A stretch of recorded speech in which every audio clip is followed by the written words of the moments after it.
Ok, Parashat Hashavua, Parashat Vaikra, Lilu Nishmat Yitzhak ben Shimon, Aaron ben Shimon, Vemesauda bat Gemra, Tienavsham Tsura, Bitzro Rachim. Alors, on a fini, ça y est, Shemot. Bon, je suis un peu déçu parce que j'espérais que le troisième livre il serait sorti pour Vaikra. Bon, c'est pas encore, on a encore un peu de retard au niveau de l'impression. Bezrat Hashem qu'on puisse le faire paraître en temps et en heure. Enfin, en temps, on a loupé le coche, mais en tout cas, on a tout le livre de Vaikra et quand bien même le délai serait dépassé. Bezrat Hashem, on a toujours l'opportunité de lire de la Torah et d'étudier ces parachiotes qui sont très intéressantes. Alors, je dis très intéressantes. Je rappelle également que quand le livre viendra, Bezrat Hashem, il sera complètement gratuit. Donc, il suffira juste de faire la demande pour l'obtenir. Il n'y aura que peut-être les frais de port qui seront à compter. Tous ceux qui pourront se déplacer le recevront évidemment gratuitement. Donc je disais pourquoi intéressant, parce qu'en fait, comme je le dis souvent dans un certain style de parachiote, il y a des parachiotes plus durs que d'autres à commenter. Quand on a de l'histoire dans les parachiotes, on est tranquille, puisqu'il se passe toujours des événements qui nous amènent à réfléchir. Mais quand on n'est plus dans l'histoire, on est dans de la description, comme c'est le cas dans Mishpatim par exemple, ou dans Teruma, ou dans Tetzavé. Donc Mishpatim, c'est les lois, Teruma et Tetzavé, ce sont les prélèvements qui vont être nécessaires pour la fabrication du Mishkan, et donc les plans. Donc on a déjà parlé de tout ça.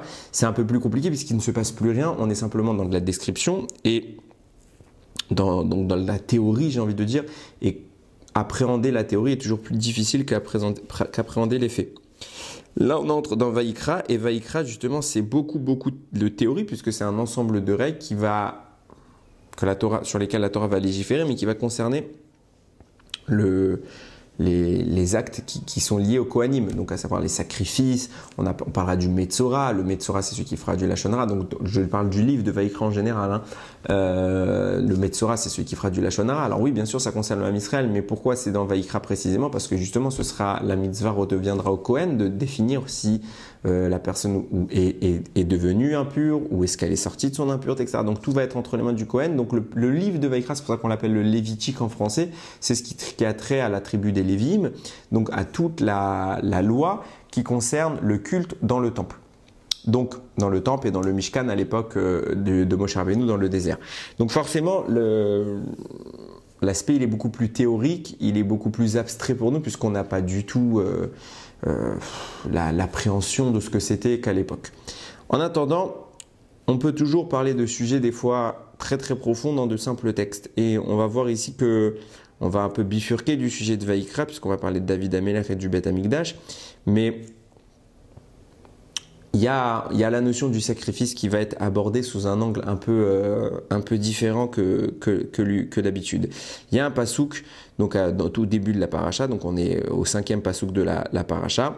Il écrit Veshachat et ben abakar lifne Hashem, et on fera la shrita, donc on égorgera le taureau devant Hachem. Devant Hachem, quand il est écrit devant Hachem, c'est une référence au sacrifice. C'est une preuve de ce pasouk-là. Rabbi Shimon Bar Yochai a écrit, chaque fois que tu trouves devant Hachem, c'est un lien avec les sacrifices. Pourquoi il écrit ça? Enfin, dans quel contexte il l'a dit? C'est un midrash, le Psikta Rabati, qui rapporte que David Amelech, il y a eu toute une discussion pour savoir est-ce que oui ou non il serait l'auteur de la construction du Beth Amikdash. On connaît tous ce fameux Teilim qu'on lit tous les matins dans Odou, et plus précisément on le rappelle à Hanouka, quand on dit Mizmor Shir Hanouka Tabayit les David. Mizmor, c'est donc c'est un chant. Shir, c'est également un chant, c'est le cantique. Donc Mizmor, on va dire psaume. Shir, le chant, les David, de David, Mizmor Shir Hanouka Tabayit les David. Donc le chant de l'inauguration de la maison, Hanouka Tabayit, la maison c'est le Beth Amikdash, les David par David. Donc le pasouk dit clairement, David il a écrit dans les Teilim, le chant qu'il a chanté au moment de l'inauguration du Beth Amikdash. Or, que veut dire ce texte? Puisqu'on sait que dans les faits, David n'était plus là quand on a fait le Beth Amikdash. Dans les faits, c'est son fils Shlomo qui va le construire. Alors comment se fait-il que ce Teilim-là semble nommer David comme étant l'auteur de la construction du Beth Amikdash? En fait, c'est écrit comme ça dans le Midrash qui rapporte que David Amelech, il a en effet voulu construire le Beth Amikdash. Et il en était capable, il avait la capacité spirituelle de le faire. Seulement, il y a le prophète Nathan qui est venu le voir et lui a dit, tu peux pas construire le Beth Amikdash. Donc, il parle au nom d'Akadosh Baruch Hu. Akadosh Baruch Hu se manifeste au travers de Nathan pour lui dire, tu construiras pas le Beth Amikdash. David, naturellement, se demande, mais pourquoi je devrais pas construire le Beth Amikdash? Qu'est-ce qui fait que je suis inapte, entre guillemets, inapte? Et le Midrash lui dit, c'est parce que tu as fait les guerres d'Israël. Et en faisant les guerres d'Israël, tu as fait couler le sang. Ce sang que tu as fait couler te rend quelque part incompatible avec la création du Beth Amikdash. Naturellement, David se demande, il est inquiet, il se dit, mais Ribono Shel Olam, j'ai voulu faire une mitzvah, c'était mon travail de roi, de livrer les batailles d'Akadosh Baruch Hu, c'est son rôle. Et finalement, je me retrouve aujourd'hui inapte, incompatible avec la construction du Beth Amikdash. Donc il s'en veut quelque part. Il se dit peut-être que j'ai mal agi, peut-être que c'est pas comme ça qu'il fallait que je fasse les choses. Et il a une certaine inquiétude à ce sujet. Akadosh Baruch Hu intervient tout de suite. Et deux avis vont expliquer la réponse d'Akadosh Baruch Hu. Le premier avis dira non, ne t'inquiète pas, tu n'as absolument rien fait. Je considère que ces gens qui sont morts, je les considère comme simplement des animaux qu'on a abattus quelque part. Attention, le propos est fort. On n'est pas en train de dire que la valeur humaine est remise en cause.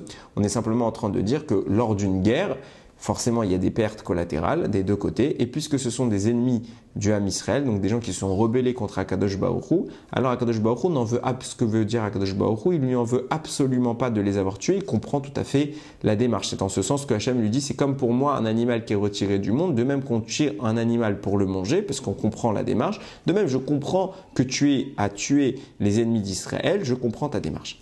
Deuxième avis, et c'est là qu'on y vient, un autre avis dit non, ce n'est pas seulement qu'on les considère comme de simples animaux qui ont été tués, qui ont été à l'abattage, on les considère comme des animaux qui ont été tués en tant que sacrifice. En clair, le Midrash dit clairement, ils sont pour moi, ils sont à mes yeux des sacrifices que tu as apportés devant l'autel. Et là, tout de suite, David, il comprend plus. Si tu me dis que le sang que j'ai versé me rend invalide ma capacité à construire le Beth Amikdash, alors c'est que c'est quelque chose de négatif. D'un autre côté, tu es en train de me dire que c'est quelque chose de génial puisque ça a la valeur à tes yeux d'un sacrifice qu'on offrait au Beth Amikdash. Donc au contraire, c'est quelque chose qui m'élève dans la sanctification de ton nom. Donc au contraire, en quoi c'est mal? Je devrais être par là encore plus mis en avant dans ma capacité à construire le Beth Amikdash. Et donc David Améler dit, tant mieux alors, pourquoi je ne devrais pas le construire? Et Hachem lui répond, justement parce que si tu le construis, ce Beth Amikdash sera éternel. Et David dit, tant mieux, c'est quelque chose de mauvais que le Beth Amikdash soit éternel. Il dit, oui, c'est quelque chose de mauvais. Et c'est le même argument qui avait été donné à Moshe. Je fais exprès de parler rapidement, mais vraiment, je ne vais pas rentrer dans le sujet de la relation entre Moshe Rabbeinu et David Améler. On voit que les deux auraient pu construire, on le sait tous, ce Midrash qui dit que si Moshe avait construit le Beth Amikdash, il aurait été également éternel.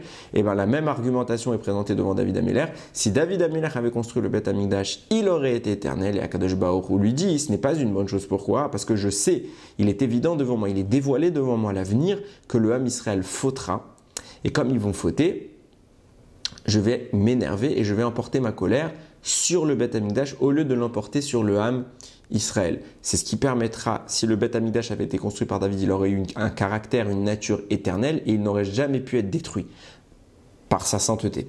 Du coup, ça aurait été chas v'shalom, la colère d'Hachem se serait déversée à la place sur le Ham Israël.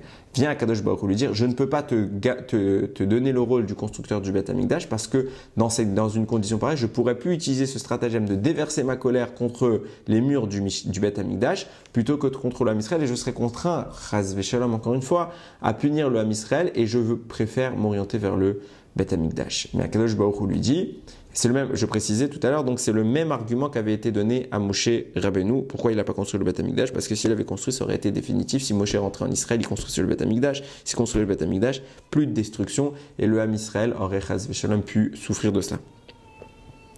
Akadosh Baruch Hu lui dit, mais comme tu as voulu absolument participer à cette mitzvah, alors je donnerai à ton fils le mérite, à Shlomo Améler, le mérite de participer, lui, d'être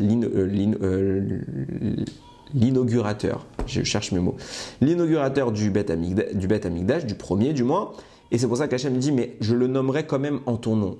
Shlomo le construira, mais comme tu as voulu avoir cette démarche, tu as eu une envie de me construire une maison, alors je nommerai le Beth Amikdash en ton nom. C'est pour ça qu'on dit Mizmor Shir Chanukah Tabayit les David, le cantique le psaume du cantique de l'inauguration du Beth Amikdash, par David qui est entre guillemets celui qui l'a inauguré, bien qu'il n'a pas inauguré, c'est Shlomo qui l'a inauguré, c'est Shlomo qui l'a confectionné, qui l'a construit, mais David prend entre guillemets le rôle de celui qui a fait tout cela parce qu'il a voulu, mais c'est un sacrifice en quelque sorte qu'il a fait pour le Ham Israël, pour permettre la survie du Ham Israël, alors il a laissé la place à quelqu'un d'autre que lui. Alors ça nous amène quand même à 2 points importants, ce texte-là, dans la mesure où justement, je disais tout à l'heure, c'est ça le rapport avec notre verset. D'où Rabbi Shimon Bar Yochai a-t-il su que lorsque d'où Rabbi Shimon Bar Yochai a-t-il fait l'enseignement que quand il y a écrit l'Ifne Hachem devant Hachem, c'est une référence au sacrifice. Bah justement, quand Rabbi Shimon Bar Yochai il a expliqué que les morts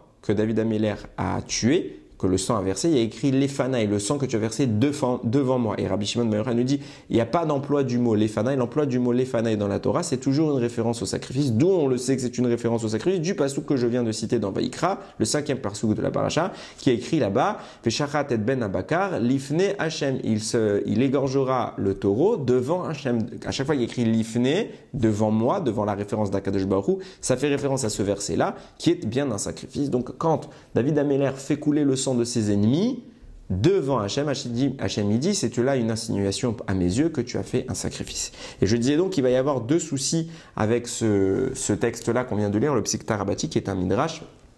C'est que le problème qui s'oppose ici, c'est les versets eux-mêmes qui vont être exploités dans le texte. Alors je ne l'ai pas lu directement, mais je vais vous épargner le temps.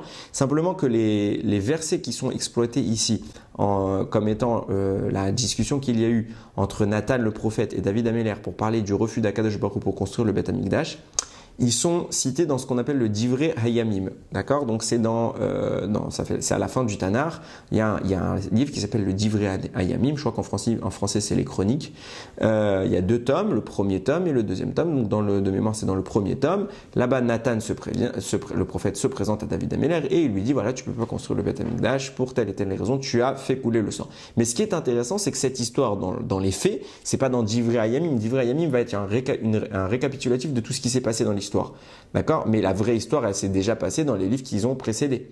D'accord? Donc, dans le livre originel qui parle de cette histoire, c'est le livre de Shmuel. Le livre de Shmuel, c'est justement Shmuel Hanavi qui a intronisé les 2 premiers rois d'Israël, donc Shaoul, le premier roi d'Israël, et son successeur, David Améler. Donc, à ce moment-là, David devient le roi, Shmuel meurt, et plus tard, une fois que David est roi, il y a cet événement qui est relaté dans le texte, qui nous parle en effet de Nathan qui se présente à David Améler pour cette volonté de David de construire le Mishkan, le Beth Amikdash. Et c'est intéressant de noter que le texte là-bas, c'est pas le même, c'est complètement différent. Je vais vous lire les 2 textes directement en français, je les ai notés ici. Donc voilà ce qui est écrit dans le Divrei Hayamim qui est le support du Midrash que je dis. Donc là-bas, on va voir que c'est corrélé avec ce que a dit le Midrash. C'est écrit comme ça.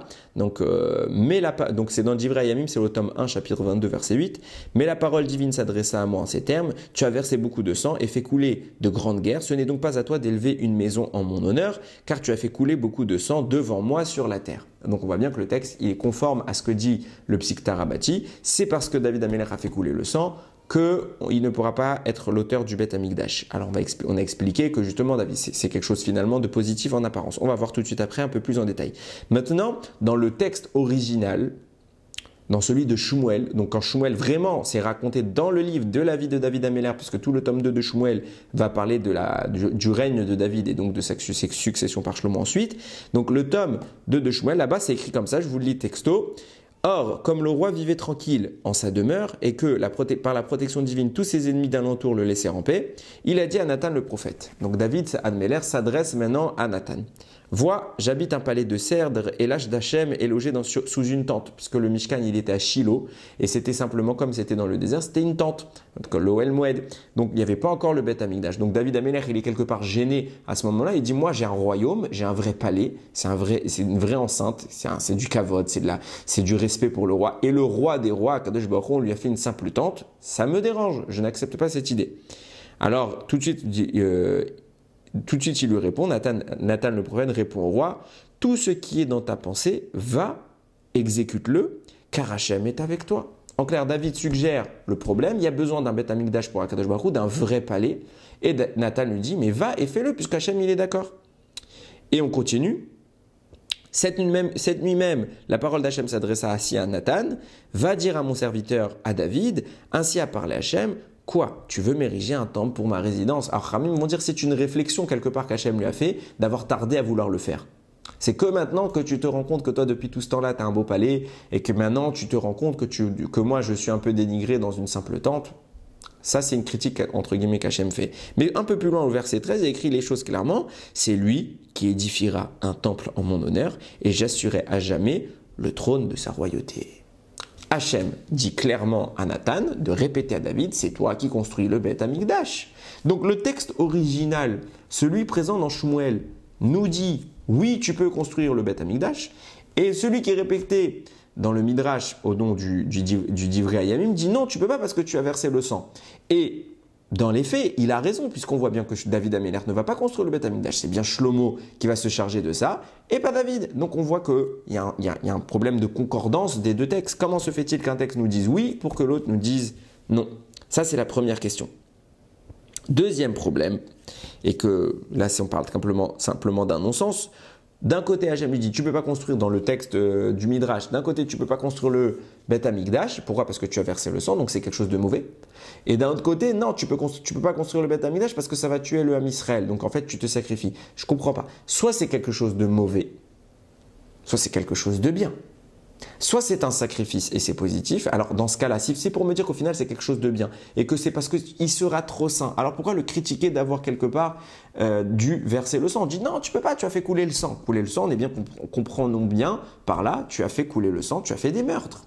Alors ils sont légitimes, ils sont justifiés, c'était des dégâts, etc. Mais ça te rend incompatible. C'est comme ça que les choses sont présentées. Pour au final nous dire non, c'est pas que tu es incompatible, tu ne peux pas construire le Beth Amikdash parce qu'il faut sauver le Ham Israël. Donc si c'est pour nous dire au final que c'était quelque chose de bien, alors pourquoi le critiquer en commençant par dire que c'était quelque chose de mal? Fallait dès le début lui dire tu es trop saint, etc. Mais c'est quoi ce passage qui nous dit tu as fait couler le sang, tu peux pas? Fallait dire tu es trop grand. Si tu avais construit le Beth Amikdash, il aurait été lui-même trop grand et on n'aurait pas pu sauver le Ham Israël. Mais quel est le rapport avec les meurtres maintenant? Pourquoi tu viens lui répéter qu'il a fait des meurtres? Ah, il a fait des sacrifices. Bah super. Pourquoi lui répéter ça comme si c'était une critique? Tu ne peux pas, tu as fait couler le sang. Donc on voit tout de suite qu'il y a quelque chose d'ambigu dans ce texte-là et ça nécessite d'être approfondi. Alors pour donner un début de réflexion et on va essayer de rentrer Bezrat Hashem au fond des choses. Je ne sais pas si on pourra arriver au fond, mais en tout cas au fond, au maximum de ce que je suis capable de dire sur le sujet. Il y a écrit, je vous lis un passouk qui est écrit dans Parashat Pinchas. On connaît tous l'histoire de Pinchas. Donc, juste avant les événements que Pinchas, dont je vais parler maintenant, il y a eu l'histoire de Balak. Balak qui demande à Bilam de maudire le peuple. Bilam échoue totalement. Et à la fin, au moment de cet échec, que Balak va finir par renvoyer Bilam parce qu'il se rend compte que c'était finalement à ses yeux un incapable notoire, parce qu'on sait qu'Hachem a protégé le peuple. Donc, Bilam va donner un ultime conseil à Balak pour vaincre le Ham Israël. Il va lui dire, fais-les fauter par la débauche. Si tu arrives à les faire fauter avec la débauche, alors tu as une porte ouverte pour les vaincre. Bilam s'en va, Balak écoute l'idée de Bilam et il crée un marché dans lequel au fond de ce marché il va mettre des filles de mauvaise réputation et à ce moment-là le Ham Israël va fauter avec ses femmes. Moshe Rabbeinu voit ça et ça prend et le Ham Israël se met, c'est principalement la tribu de Shimon avec en tête de lignée Zimri ben Salou qui va justement fauter en public pour inciter les autres à suivre sa démarche. Et là, Moshe Rabbeinu, il a ses bras qui tombent, il ne sait absolument pas quoi faire. Il est tellement estomaqué de la bassesse des choses qu'il est en train de constater, de l'attitude du Ham Israël, qu'il ne sait pas réagir. Qui va prendre sur lui d'intervenir? C'est justement Pinchas. Pinchas va venir et il va mettre un terme à tout ça en tuant Zimri en public. Il va le tuer pour arrêter ce qu'il était en train de faire parce qu'il était en train justement d'amener le Ham Israël à s'éloigner au plus profondément par des choses qu'Akadosh Baruch Hu répugne au plus haut point. Tout ce qui concerne la débauche, les paroles de Chazal sont d'une rigueur et elles font peur, il n'y a pas d'autre mot à dire, elles font peur sur la gravité de cette faute c'est pour ça qu'on voit que on le critique parce qu'on ne le comprend pas. Mais on voit que le monde religieux, Baruch Hashem, est très très éloigné de tout contact interdit avec le genre opposé, parce que la gravité de ces actes-là est une chose qui est abominable aux yeux d'Akadosh Baruch Hu. Justement, En réaction de tout cela, Pinchas est obligé d'intervenir. Il faut casser le rythme, l'élan qui est en train de prendre dans l'homme Israël. La seule solution qu'il avait, c'était de tuer Zimri. D'après la halakha, il devait le tuer de toute façon. Et il tue Zimri en public. Et à ce moment-là, cet acte de dévotion, parce qu'il va risquer, il va mettre sa vie en péril pour réussir à sauver l'homme Israël, Akadosh Baruch Hu va le lui récompenser en l'élevant. Et le pasuk dira, Vaïtalo Uzar, il faut savoir que Pinchas vient de la famille de Aaron à Cohen, mais il n'est pas Cohen, parce qu'il est né avant que les fils de Aaron deviennent eux-mêmes Kohanim, et c'est seulement c'est Aaron et ses fils qui sont devenus Kohanim, et les Kohanim qui viendront après, donc les petits-fils d'Aaron qui viendront après que les 4 enfants de Aaron soient eux-mêmes devenus Kohen. Donc ceux qui étaient nés avant que ces 4 hommes, donc il a 4 fils à Aaron, il a Nadav, Avihu, Elazar et Itamar. Ok, ces 4-là ne peuvent pas encore transmettre la Keuna naturellement puisqu'ils ne sont pas Kohen. D'accord? Donc Hachem va faire une nomination de 5 Kohanim, donc c'est Aaron et ses 4 fils. Tous les enfants qui naîtront après ce moment-là deviendront Kohanim.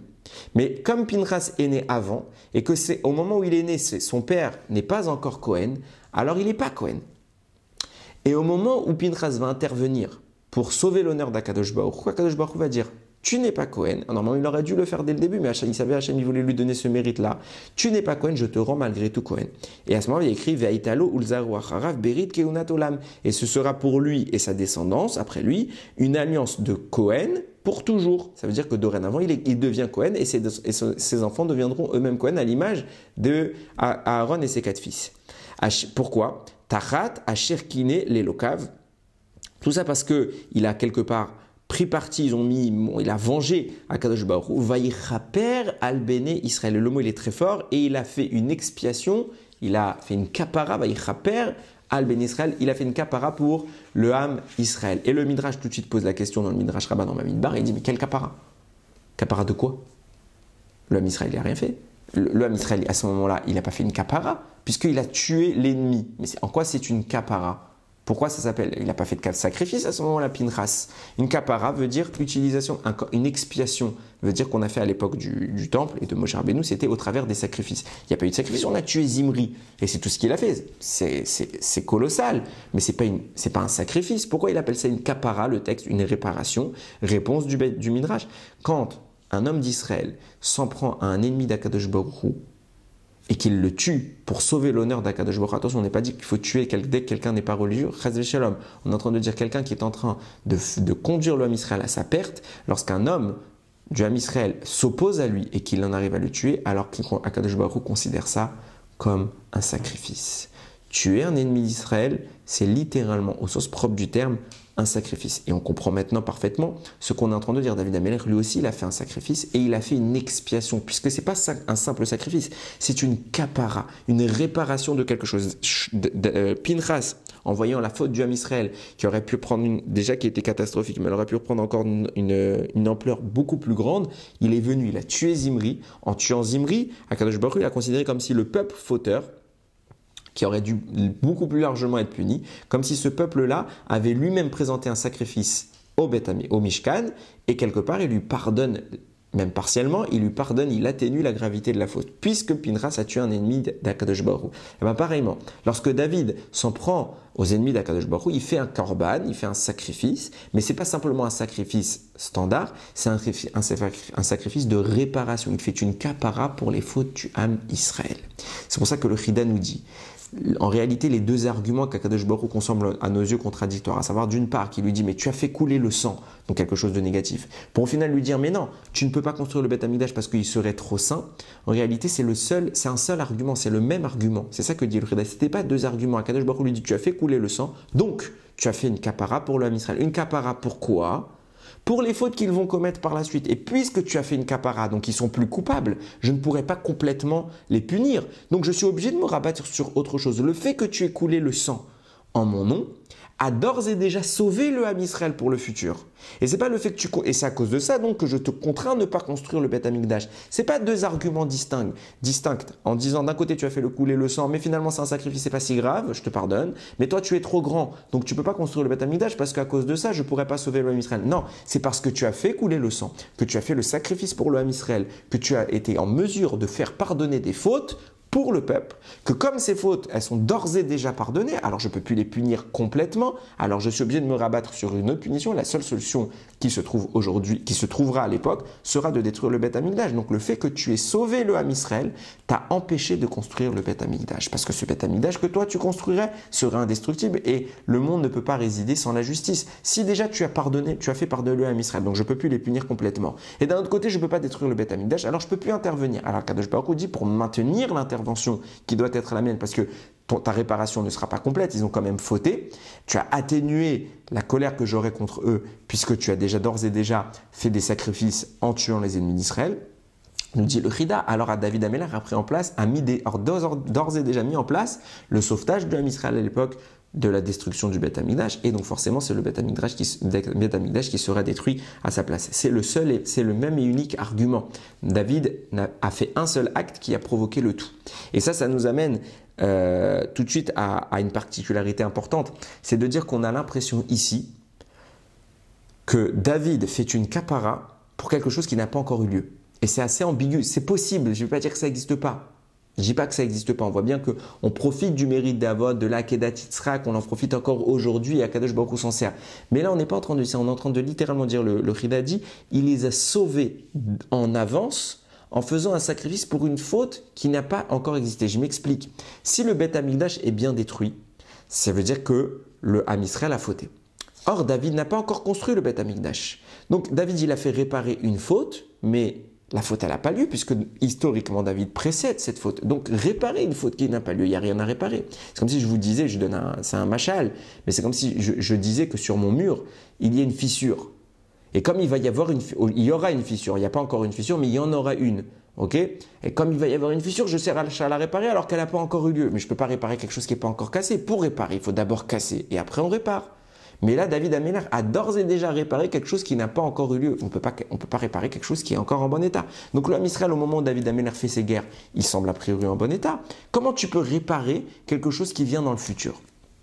Et alors, il y a une réflexion à avoir sur ça, puisque le Khatam Sofer, il évoque ce propos-là de façon un peu plus générale et il donne une idée qui est assez intéressante. Au moment de la traversée du Ham Israël, on sait tout ce qu'on a chanté, la traversée de la mer par le Ham Israël en sortant d'Égypte. Justement, on arrive à Pessar, c'est le moment d'en parler. Au moment de cette traversée-là, on connaît tous les Midrashim qui ont expliqué la grandeur atteinte par le Ham Israël, le dévoilement prophétique qui a eu lieu à cet instant-là.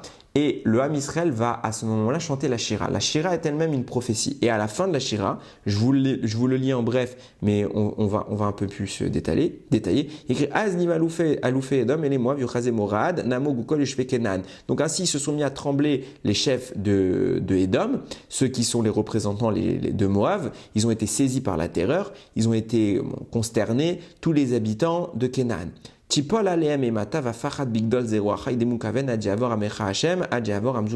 sur eux, il y a eu la crainte, la terreur qui est tombée sur eux, parce que Akadosh Baruch Hu, ils ont eu peur de son grand bras, de la grandeur du bras d'Akadosh Baruch Hu qui a libéré Bezroa Nettoy avec un bras étendu, il a libéré le peuple.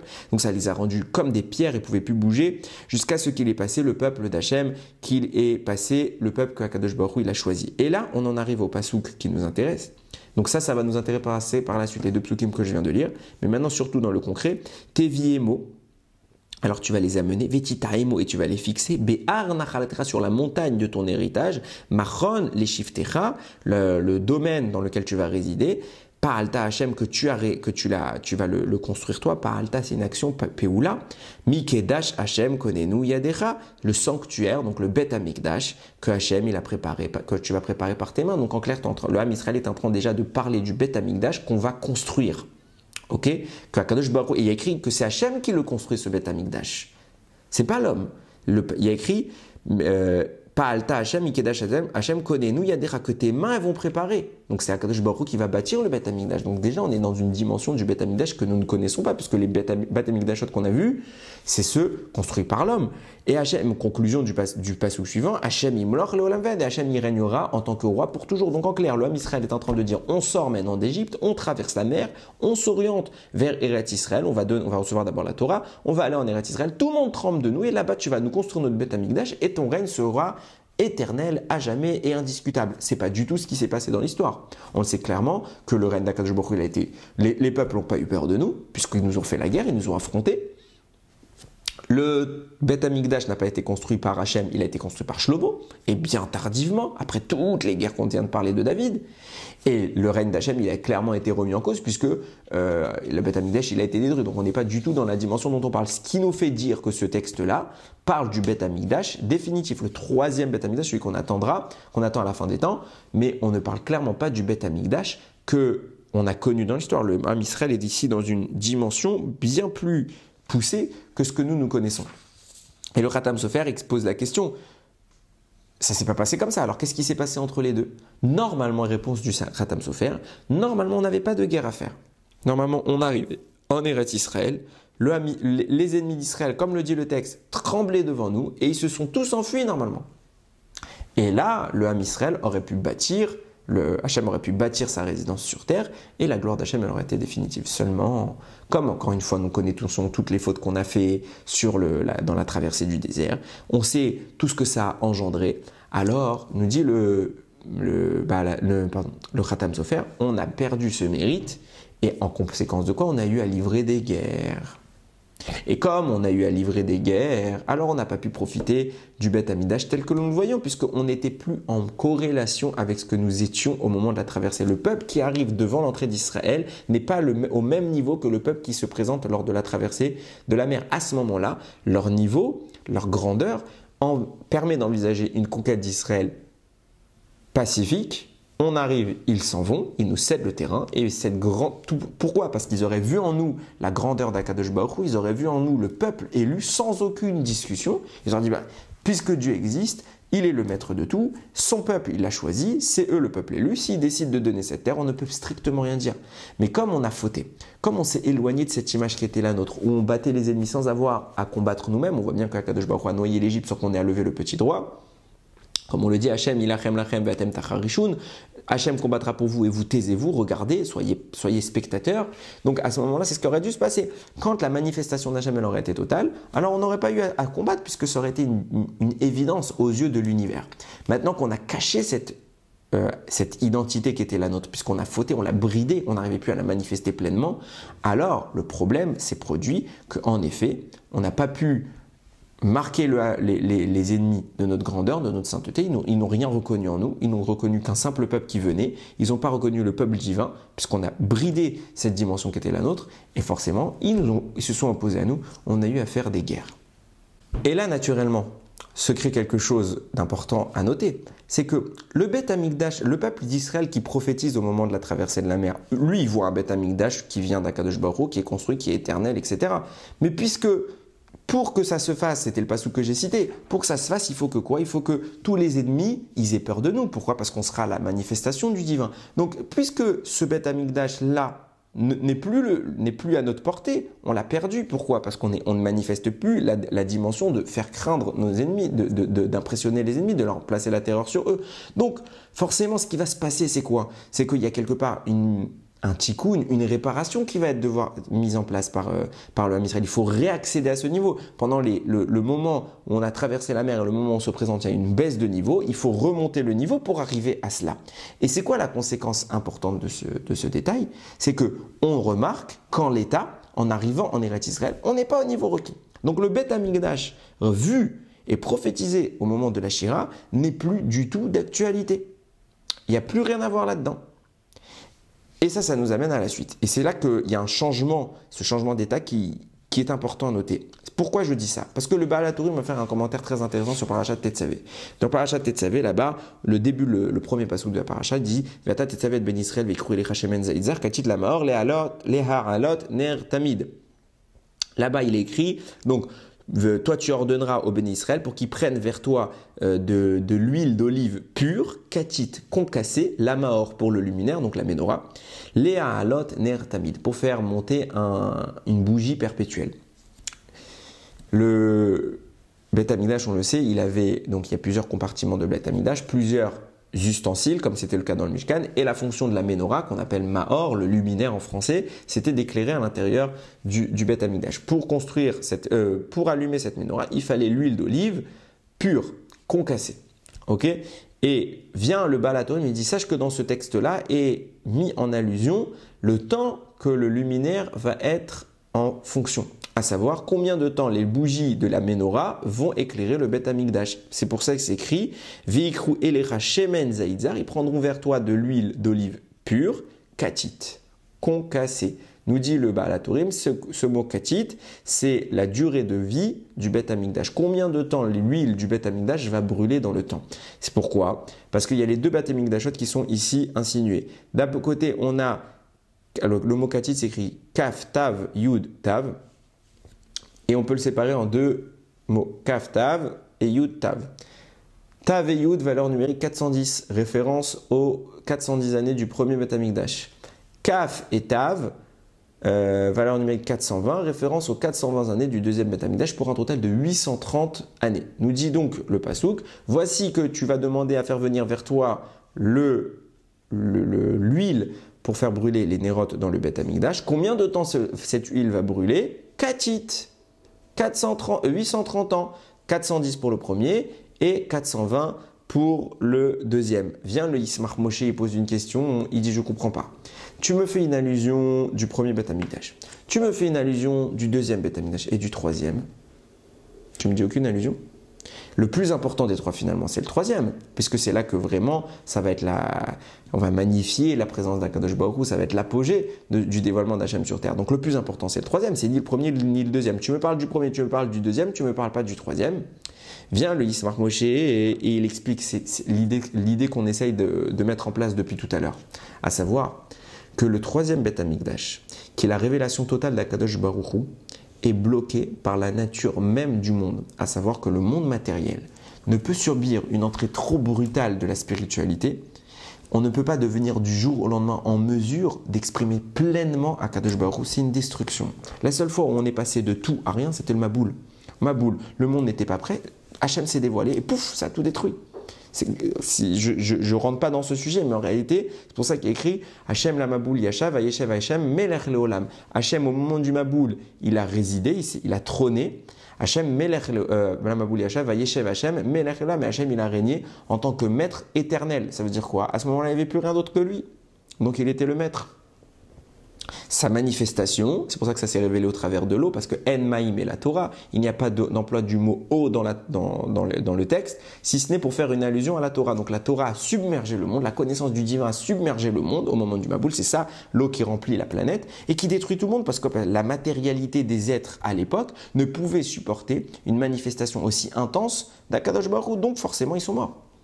Ils ont été noyés dans la Torah. La Torah, elle a complètement ravagé leur capacité à l'apercevoir. Mais pareillement, si tu viens dans un monde matériel, celui de Israël, de Canaan, à l'époque où le Ham Israël se présente pour la conquérir, eh ben, il ne peut pas supporter qu'Akadosh Baruch Hu se révèle de façon immédiate parce que le monde n'est pas prêt à ça. Il aurait dû l'être. Ce qu'on explique depuis tout à l'heure. Pourquoi? Parce qu'au moment où le Ham Israël, on le voit, Akadosh Baruch Hu, il a été progressivement pour faire sortir le Ham Israël. Il n'a pas pris un jour, il aurait pu le faire en une plaie, tac, c'est fini, on sort, hop, on va arriver direct devant le Har Sinaï, on reçoit la Torah et on va construire le Beth Amikdash. Non, c'est pas ça qu'il a fait Hachem. Premièrement, il a mis 10 plaies. Une plaie, 2 plaies, 3 plaies pour laisser au Ham Israël le temps de s'éloigner de la Avodah Zara, pour s'éloigner de la souffrance, pour se rapprocher d'Akadosh Baruch Hu. Il a commencé à leur donner quelques mitzvot. Après avoir fait les 10 plaies et leur avoir fait pratiquer quelques mitzvot, il les a construits dans le désert 49 jours de marche, les 49 jours du Homer pour nous préparer étape par étape à monter. Puis à ce moment-là, il s'est manifesté au Har Sinaï. Et là, le monde, du moins ceux qui ont vu la scène, c'était le Ham Israël. Le Ham Israël est prêt à ça. Et suite à ça, ils étaient destinés à aller se diriger vers Israël et construire le Beth Amikdash. À ce moment-là, la dimension du Ham Israël révèle Akadosh Baruch Hu dans le monde. Et oui, ça aurait pu se faire. Mais comme on a tout cassé avec les fautes qu'on a fait, il y a eu Amalek qui nous a refroidi, suivi du veau d'or, puis après ça nous a poussé à faire d'autres avérotes, à nous plaindre, à regretter de vouloir arriver en Israël. Chez l'Achlecha, les Israël ne veulent plus entrer, ils font la faute des explorateurs, etc. 40 ans dans le désert, puis d'autres fautes, etc. On a baissé. Donc le monde retourne à sa neutralité matérielle et s'oppose à l'événement du Beth Amikdash total.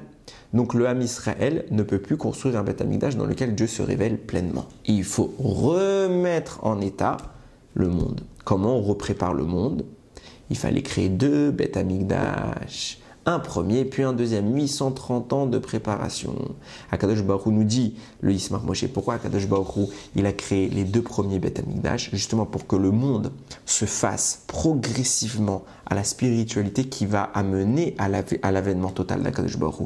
Le premier et le deuxième Beth Amikdash sont des échelons qui conduisent au 3e Beth Amikdash. C'est une simple préparation, c'est les fondements, c'est les piliers qui mèneront justement à cette construction-là. C'est peut-être la raison, c'est ça en fait que le Pasuk nous dit. Ve'ata tetzavé, quand Moshe Rabbeinu, il va dire, Akadosh Baruch Hu va dire dans la paracha tetzavé d'amener l'huile. Le Pasuk qui disait comme ça, Ve'ata tetzavé et Ben Israël, et toi tu ordonneras au Ben Israël, ve'ikru elecha shemen zeitzar, ils vont prendre vers toi de l'huile d'olive. Et on s'était posé la question, on avait dit katit. Katit, nous disait le Baal HaTurim, c'est concassé, qui fait référence aux 410 puis aux 420 ans des 2 premiers Beth Amikdash. La mort pour le luminaire, pour la menorah. Et c'était une allusion du Baal HaTurim qui nous disait la durée de vie de chacun des 2 Beth Amikdash. Et pourquoi c'est le mot katit qui fait cette référence? Parce que c'est pas parce qu'on trouve le mot katit qui fait 830, ça tombe bien, on peut faire 410 et 420, que c'est une référence au premier et au deuxième Beth Amikdash. Non, c'est justement que le mot katit, c'est référence à quelque chose qui est écrasé, qui est broyé. Et que le fait de le broyer va permettre l'extraction, le fait qu'on va concasser l'olive, ça va permettre l'extraction d'une huile pure. Donc, qu'est-ce qu'on est en train de dire? On est obligé de prendre l'olive, de la détruire, et quand je la détruis, je fais émerger la pureté de cette olive. Et bien, c'est exactement ça. On va prendre le Beth Amikdash 1, le Beth Amikdash 2, on va les prendre, on va les concasser. Ça veut dire que l'objectif de ces choses-là, c'était la préparation à l'huile d'olive, à savoir la préparation à la dimension de la pureté. C'est pour ça qu'il écrit Shemen Zaitzar, Katit Lamor, quelque chose qui va être concassé pour le luminaire. Et conséquence de quoi? On se posait la question, comment se fait-il qu'on ait une allusion des 2 premiers Beth Amikdash et pas du 3e? Réponse si, la suite du verset, c'est la conséquence de ce qu'on dit. Ça veut dire que le Beth Amikdash que nous on croyait que c'était déjà un objectif en soi, le premier c'était pas l'objectif, le deuxième c'était pas l'objectif. C'est similaire au fait de concasser l'olive. L'objectif c'est l'huile d'olive qui va sortir de ça. À savoir que tous ces événements-là ne sont qu'une préparation. Une fois que j'ai fait cette préparation, premier Beth Amikdash, deuxième Beth Amikdash, les ha'alot Ner Tamid. Alors je ferai monter une bougie éternelle. C'est la suite du pasouk. Le Yismach Moshe posait la question, comment se fait-il qu'on n'a pas une allusion au 3e Beth Amikdash? Voilà, on a une allusion au 3e Beth Amikdash. Parce qu'en réalité, on ne comprenait pas l'allusion au 3e parce qu'on ne savait pas ce qu'étaient les 2 premiers. Les 2 premiers, c'était la préparation, c'est l'olive qu'on concasse, qui amène à faire sortir l'huile pure. Et bien c'est pareil. Les 2 premiers Beth Amikdash, c'est une préparation qui amène à l'événement éternel, les Ha'alot, Ner Tamid, celui où enfin définitivement et éternellement la bougie brûlera dans le Beth Amikdash.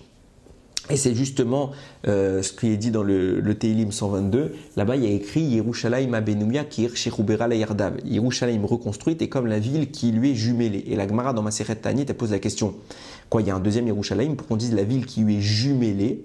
Réponse, oui, Yerushalayim Shel Mala, Yerushalayim Shel Mata. Il y a le Yerushalayim d'en haut et il y a le Yerushalayim d'en bas. Et on voit ce qui est intéressant, c'est que le Yerushalayim d'en bas, c'est lequel qui est comparé au Yerushalayim d'en haut? C'est Yerushalayim reconstruit. Ça veut dire qu'il a déjà été détruit. Donc le premier qui a été détruit, c'est pas lui qui est comparé au Yerushalayim d'en haut. Celui qui va être reconstruit, lui, il est comparé à Yerushalayim d'en haut, lequel on parle. Le 3e Beth Amikdash qui est la construction définitive, qui est la reconstruction des 2 premiers, mais qui est la construction cette fois définitive et éternelle. Lui, il est comparé au vrai Yerushalayim qui est purement spirituel, qui est une manifestation intégralement céleste.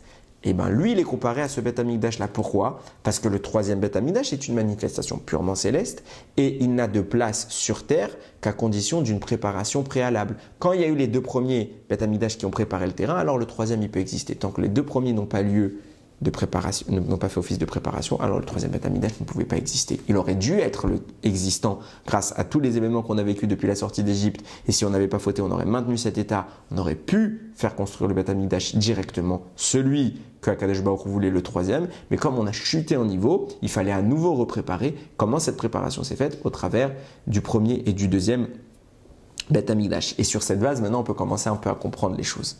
Il y a une Gemara dans Masechet Makot qui dit qu'il y a un Télim qui dit « Samarti beomrimli bet Hashem neler » Je me suis réjoui quand on a dit sur moi « Nous irons dans la maison d'Hachem ». Qu'est-ce que ça signifie? David Améler est en train d'entendre, nous dit la Gemara, il entend les gens, puisqu'il a compris que ce n'est pas lui qui construirait le Beth Amikdash et que la prophétie s'oriente vers son fils Shlomo, qui lui sera l'auteur de la construction du Beth Amikdash.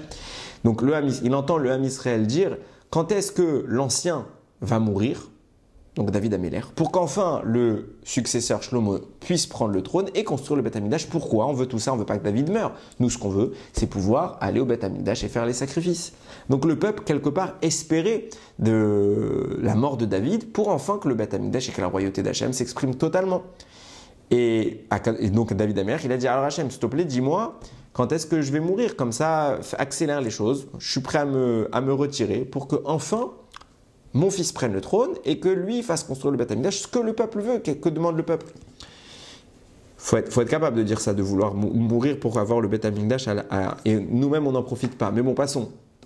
Hachem lui répond, non, tu restes. Jusqu'à la dernière seconde, tu resteras sur terre et j'avance pas d'une seconde. Hachem, David dit, mais pourquoi?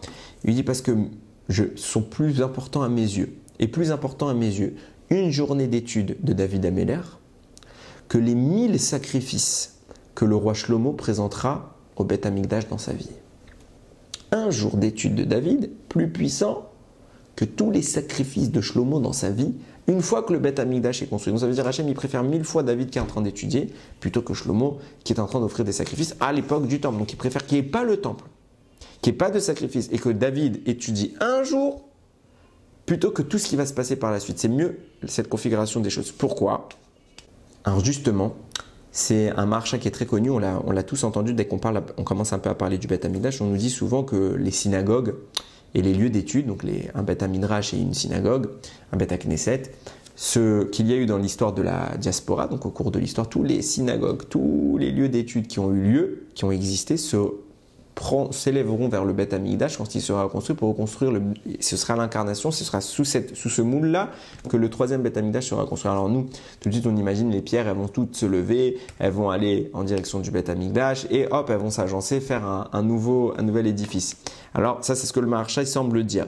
Et justement, les Mefarshim expliquent un peu plus profondément. C'est le Lev Sameer qui explique ça. Il dit quelque chose de très intéressant. Il dit en réalité, au moment où nous prions, et il en va forcément de même au moment où nous étudions, des anges sont à nos côtés et ils prélèvent nos paroles pour les transformer en pierres qui construiront le Beth Amikdash dans le ciel. En somme, notre filote, nos paroles, notre étude sont le vecteur, sont le ciment, sont la brique qui construit le Beth Amikdash dans le ciel. C'est au travers de ces éléments-là que le Beth Amikdash céleste se prépare. Celui que Akadosh Baruch Hu doit construire lui-même, avec quel élément, quel est le matériel qu'Hachem utilise pour ce troisième Beth Amikdash? Eh bien, c'est justement nos paroles, ce qui sort de notre bouche.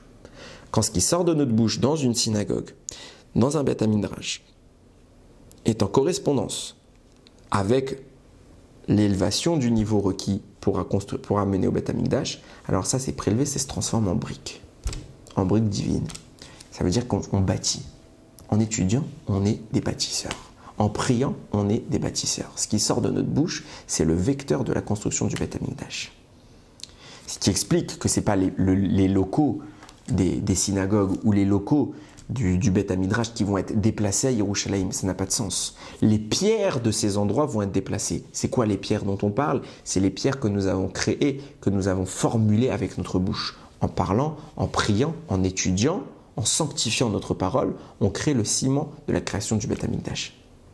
Troisième Beth Amikdash. Donc c'est ça que nous disait le Maharsha pour la reconstruction. Ce n'est pas l'endroit physique, c'est l'endroit spirituel que nous avons mis en place. Et il va être transporté, et tout ce cumul de sainteté va faire émerger le Beth Amikdash. Et c'est en ce sens-là qu'on comprend les choses un peu plus clairement avec David Améler. Quand Akadosh Baruch Hu dit à David Améler, je préfère une journée d'études chez toi que 1000 sacrifices que Shlomo Améler va me présenter, qu'est-ce qu'il lui explique par là? Il lui dit, tu es le vecteur de la construction du Beth Amikdash quand tu étudies, et forcément toi, David, qui a la particularité d'être immédiatement référencé avec le Beth Amikdash éternel, puisque ce que tu construis toi, c'est pas le Beth Amikdash temporaire. Le Beth Amikdash temporaire n'est pas compatible avec toi, tu peux pas le construire. Mais le Beth Amikdash éternel, toi, tu peux le construire. Je préfère que tu vives un jour à étudier, plutôt que Shlomo, qui va construire le Beth Amikdash, et qui va me faire des sacrifices en rapport. Ça ne vaut pas. Pourquoi? Parce que quand toi tu étudies, tu bâtis le vrai Beth Amikdash, pas la préparation. Ce que Shlomo fait, c'est une préparation au Beth Amikdash. Ce que toi tu fais, c'est que tu crées le vrai Beth Amikdash. Alors c'est vrai pour tous les tzadikim. Pourquoi Kadosh Baruch Hu dit ça à David Améler? Ben justement, parce que c'est David Améler l'élément central du troisième Beth Amikdash. Ce qu'Hachem a dit à David Améler, il lui a pas enlevé son mérite. David Améler, Hachem lui a dit, c'est ce qu'on avait dit, il y a 2 psukim. Un pasouk, un dans Divrei Hayamim, tel qu'expliqué par le Midrash, qui dit David Améler, tu construiras pas le Beth Amikdash. Et un autre dans le réel, dans le livre de Shmuel, qui parle du vrai échange qu'il y a eu avec Nathan le prophète, qui dit oui, tu vas construire le Beth Amikdash. Comment ça se fait que ça se contredit? Réponse, ça ne se contredit pas. Le premier verset qui disait tu construiras pas le Beth Amikdash, oui, tu construiras pas le Beth Amikdash. C'est Shlomo qui construira le Beth Amikdash. Pourquoi? Parce que le premier Beth Amikdash qui va être construit à l'époque de Shlomo, c'est pas celui que David va construire. Ce Beth Amikdash là, il est temporaire et il n'est pas compatible avec David. David, en faisant ce sacrifice de tuer tous les ennemis d'Israël de son vivant, a déjà mis en place l'impossibilité de construire un Beth Amikdash éternel puisqu'il a sauvé le Ham Israël. Et donc le Ham Israël va survivre au détriment du Beth Amikdash. Donc c'est forcément un Beth Amikdash temporaire, c'est pas celui dont on parle. C'est pas celui que David voulait. C'est même pas ce qu'il a demandé. Donc quand David Améler demande je veux construire le Beth Amikdash, Hachem lui dit oui et non. Non pas celui qui arrive, mais il y en a un autre qui arrive. Le troisième Beth Amikdash, et tu en es le principal instigateur. Donc tu seras celui qui construira le Beth Amikdash. C'est pour ça qu'il écrit Mizmor Shir Chanukah Tabaït les David, le chant qu'on a dit à l'inauguration du Mishkan, du Beth Amikdash, par David. Parce qu'en effet, David est celui qui va inaugurer le troisième Beth Amikdash. Pourquoi? Et là, je vais dire quelque chose qui semble en apparence contradictoire avec ce que j'ai dit la semaine dernière, mais j'explique très brièvement. Il est écrit dans le Zohar, David Améler Chai Vekayam. David Améler, il vit pour toujours. Il n'est pas mort. Entre guillemets, qu'est-ce que ça veut dire qu'il n'est pas mort? Que même à l'époque messianique, il sera le roi d'Israël. Or, donc ça veut dire quoi? David Améler, c'est lui le Mashiach. Alors avant d'aller plus loin, j'ai dit la semaine dernière que c'était Moshe Rabbeinu le Mashiach. Et aussi, dans les deux cas, j'ai cité le Zohar. Le Zohar, une fois, il te dit que c'est David Améler, une fois, il te dit que c'est Moshe Rabbeinu. Qu'est-ce que ça signifie? Alors, je ne vais pas rentrer dans le détail. J'ai déjà fait un Dvar Torah sur ça que vous pouvez retrouver sur le site internet. La référence, c'est Ahazinu, Parashat Ahazinu, année 5776. Là-bas, juste pour faire en très très bref, sachez que Moshe Rabbeinu, David Améler, c'est la même chose. On ne va pas rentrer dans le détail, vous lirez là-bas, mais en gros, c'est la même chose. Okay, donc quand je dis David, il est le roi, Moshe, il est le roi, Otto Davar, il n'y a aucun problème, je vous garantis, je ne contredis pas, le Zohar ne se contredit pas, j'ai rien inventé, j'ai toutes les références, vous les lirez. Mais je reviens à mon propos. David Améler sera le Mashiach qui viendra à la fin des temps. Qu'est-ce que ça signifie? Le Rambam, il écrit, sur les rois, qu'une des missions du Mashiach sera de reconstruire le Beth Amikdash. Ah, maintenant je comprends. Le troisième Beth Amikdash que David Améler, il a voulu construire, il n'a pas pu le construire. Pourquoi? Parce que c'était pas maintenant. David, il n'a jamais demandé celui de Shlomo, le premier temple. Il n'a jamais demandé le deuxième temple. Il a dit un Beth Amikdash pour le roi des rois, le moment où Hachem Imloch Leolam Vaed, Hachem règne roi en roi éternel. C'est quoi? C'est le troisième Beth Amikdash, celui que l'homme Israël il a vu au moment de la traversée de la mer. Celui-là, je le veux. Hachem lui dit, tu peux pas. Pourquoi? Parce que tu te rends bien compte que tu as eu à tuer des gens. Ça veut dire quoi, tu as eu à tuer des gens? Normalement, tu n'aurais pas dû, parce que le troisième Beth Amikdash que tu es en train de me demander, c'est le Beth Amikdash où on a vu que les ennemis d'Israël s'enfuient devant nous. Or, tu vois bien que tu as eu à faire des guerres, donc t'as pas pu, ils ne se sont pas enfuis devant toi. Donc on n'est plus dans cette dimension, le monde n'est pas prêt, David. Alors qu'est-ce qu'on fait, Hachem? David lui dit, qu'est-ce qu'on fait? Tu es en train de me reprocher d'avoir tué les ennemis d'Israël, j'aurais pas dû les tuer, qu'est-ce qu'il faut qu'on fasse? Tu as tué les ennemis d'Israël, grâce à ça, tu as garanti la destruction du Beth Amikdash 1. et la destruction du Beth Amikdash 2. Mais c'est génial, David, que tu aies garanti la destruction du Beth Amikdash. C'est le vrai cadeau que tu pouvais faire au Ham Israël, c'est la vraie réparation. David dit, je comprends pas, il dit, je comprends pas, qu'est-ce qui se passe? Tu es en train de me dire que je ne peux pas le construire, donc c'est quelque chose de pas bien. Tu es en train de me dire qu'il va être détruit, donc c'est quelque chose de pas bien, et d'un autre côté, tu me dis que c'est génial. Oui, c'est génial, parce que sans ça, le premier et le deuxième Beth Amikdash, s'ils n'avaient pas été détruits, ils n'auraient pas pu émerger au troisième. Ce n'était qu'une préparation, donc il fallait les détruire. C'était un entraînement, une mise en scène. Mais c'est grâce à cette mise en scène qu'on va pouvoir jouer le vrai spectacle. Ce vrai spectacle, c'est le moment où tout le monde craindra le Ham Israël, il n'y aura plus de guerre. Et ce Beth Amikdash-là, c'est toi qui le construiras à l'époque du Mashiach, parce que c'est toi Mashiach, c'est toi le premier roi d'Israël, enfin le premier roi de la tribu d'Yehuda, qui amène à la lignée royale qui est éternelle et celle qui amènera Mashiach. Parce que c'est David tout ça. Et c'est aussi Moshe, comme je vous ai dit, il n'y a pas de contradiction. Et à ce moment-là, Hachem Yimlor, Leolam Ved, quand David viendra lui-même reconstruire le Beth Amikdash, alors Hachem il sera le roi éternel. Pourquoi Hachem dit à David, je préfère que tu restes une journée à étudier la Torah plutôt que Shlomo il m'offre 1000 sacrifices? Parce que quand toi tu étudies la Torah, puisque c'est toi le vrai créateur du Beth Amikdash, quand on sait que chaque étude de la Torah, c'est une brique qu'on pose pour construire le Beth Amikdash, le troisième Beth Amikdash. Alors toi étudies cette Torah, encore même un jour de plus. Ça a plus de valeur que tout parce que ce que Shlomo fait, c'est agir sur la préparation.